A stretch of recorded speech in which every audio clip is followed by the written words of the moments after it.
दुर्गावती मांगने वाली है अब स्नेहा से माफी हाथ जोड़ के और कहने वाली है कि स्नेहा हमने तुम्हारे बारे में थोड़ा बहुत गलत सोचा था, शायद वो गलत तुम नहीं थी और उसके लिए हम तुमसे माफी मांगते हैं, तुम हमें माफ कर दो। Welcome back in TV talkies. दोस्तों आपको बता दें कि सीरियल गंगा माई की बेटियां में एक बहुत ही अच्छा ट्विस्ट आ गया है, जहां पे अब बहुत बड़ा सच जो है सामने आने वाला है। जहां पे एक तरफ स्नेहा जो है वो कहती है दुर्गावती से कि आपका ये धंधा, आपका ये कारोबार हमारे बिल्कुल समझ से बाहर है, आप लोगों को परेशान करती हैं, आप लोगों को परेशान करके उनसे वसूली करती हैं, उनकी कमाई से उनसे पैसे छीन कर फिर आप उसका यहाँ पर काम करती हैं, और आपके ही गुंडों ने हमारे माई की भी दुकान पे ऐसा किया है। और दोस्तों तभी सिद्धू बताता है कि आपका ये जो भतीजा है ये गया था और इसने यहाँ पर गुंडई की है गंगा माई के ढाबे पे। और ये सुनने के बाद भाई अब यहाँ पर स्नेहा के सामने ही जोरदार थप्पड़ मारती है उस लड़के को दुर्गावती और कहती है कि तुम्हारी हिम्मत कैसे हुई, तुमने इतनी बड़ी गलती कर दी। हमारे धंधे का एक उसूल है कि हम जबरदस्ती किसी को परेशान नहीं करते हैं और हम यहाँ पर किसी से बिना बिना मतलब के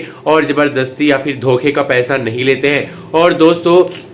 अब ये सुनने के बाद भाई यहाँ पर हैरान हो जाता है वो इंसान भी और सोचता है कि दुर्गावती ऐसा क्यों कह रही है। दुर्गावती ने हमेशा ही कहा है कि धंधे के अलावा कोई उसूल नहीं है, लेकिन दोस्तों दुर्गावती का काम जो है भले ही थोड़ा सा ऐठा हुआ है, लेकिन वो यहाँ पर काम सही करती हैं। अब आपको दिखाया जाएगा कि भाई दुर्गावती जो है वो अब हाथ जोड़ के माफी मांगेंगी स्नेहा से, और स्नेहा की माँ दुर्गावती से फोन करके भी कि देखो हमारे गुंडों ने, हमारे आदमियों ने अगर तुम्हारे साथ गलत किया, हमारे लड़कों ने, तो उसके लिए माफ कर दो, क्योंकि हमारा ऐसा कोई भी उसूल नहीं कि हम किसी को परेशान करें। आपके ढाबे पे जाकर अगर उन्होंने कुछ ऐसा किया है तो हम उसके लिए गंगा तुमसे माफी मांगते हैं और तुम्हारी बेटी से भी माफी मांगते हैं, क्योंकि तुम्हारी बेटी और हमारे बीच में वैसे भी संबंध एकदम खराब है, और इसके चलते जो हमसे गलती हो रही है उसके लिए कम से कम माफी मांग ही सकते हैं, भले तुम्हारी बेटी जो गलती करती है उसके लिए माफी ना मांगे। यानी कि यहाँ पर उसके बाद भी टॉन्ट मार देने वाली है दुर्गावती स्नेहा को। वेल अब यहाँ पर स्नेहा से माफी मांगने के बाद स्नेहा का पॉइंट ऑफ व्यू बदलेगा दुर्गावती के लिए या फिर नहीं बदलेगा, ये आने वाले एपिसोड में पता चलेगा। आप वीडियो को लाइक करके बताइए क्या होना चाहिए कहानी में आगे।